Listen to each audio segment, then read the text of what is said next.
never started out first. I got started out like this. Thank God up there. And for my two proteges right here, because they started me in this class, and when they started me, I kept going.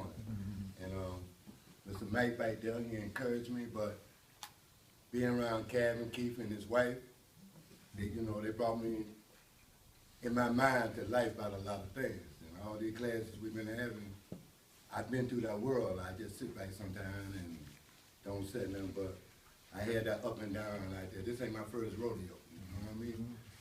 I've been around the block. I've been through this. Drugs, all that, I don't did it all. But this last time I came back, which I already did a halfway house, I did 6.5 years in Maryland. I got out. I was in Tallahassee. I'm from Port St. Joe, Florida, by Panama City. Yeah.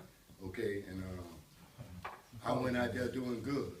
That's why when we had a meeting last week, and I was with the girls, and they were asking us all kind of questions, and you know what we thought about it. And I said temptation.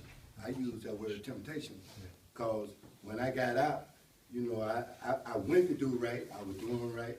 I was on parole for 2 years. I did 2 years of my parole out there with the Fed, which y'all know I'm in the Fed. And I was doing real good, but I slipped. Because, you know, you don't supposed to go around surrounding that you know gonna put you back in that world. So I'm gonna use a female, because they ain't had no woman in a long time.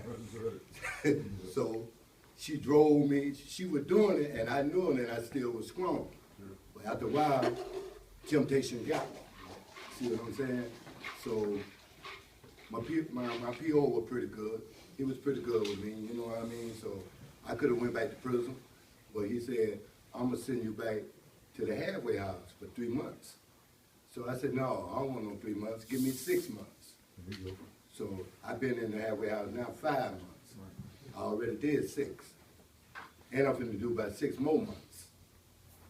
See, because I want to clear my mind, and I know things. See, a lot of people might have been back out on the street, some ain't been out there. I've been out there. Yeah. And you know, you can sit in here, you can say anything you want, and say everything gonna be fine. I can do this and I can do that. Right. But one thing I learned about out there, if you live in a bored life and normal to me, being normal, if you never been normal and you ain't lived normal, that's a hard job. That's a hard job because you're not used to being like that. So if you're used to doing drugs or you getting high or you drinking, you'll do all that to cover away all them problems. You don't, man, I can't be normal. I can't go over there and be with a square. I can't go and be with the church people. I don't want to be around them. Right. So they're going to get high. They're going to get high. But, you know, make a long story short, with Mr. Keith, Mr. Kevin, God up there too, his wife, they brought me through a lot of things, and they made me think about a lot of things. And even these classes, 12 weeks I took, believe me, I soaked a lot of it in my head, and I learned a lot. And I matured my mind. I'm not young. I ain't no kid no more. You know what I mean? And I even tell guys in the place where I'm at about them. They changed me in a lot of things in my mind.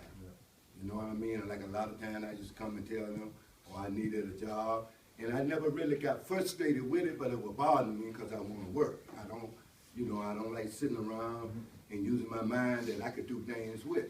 But I think this class was a real big help for me. And I'm finna start it all over again. I'm not getting up. I'm finna keep going with it because I know I need it.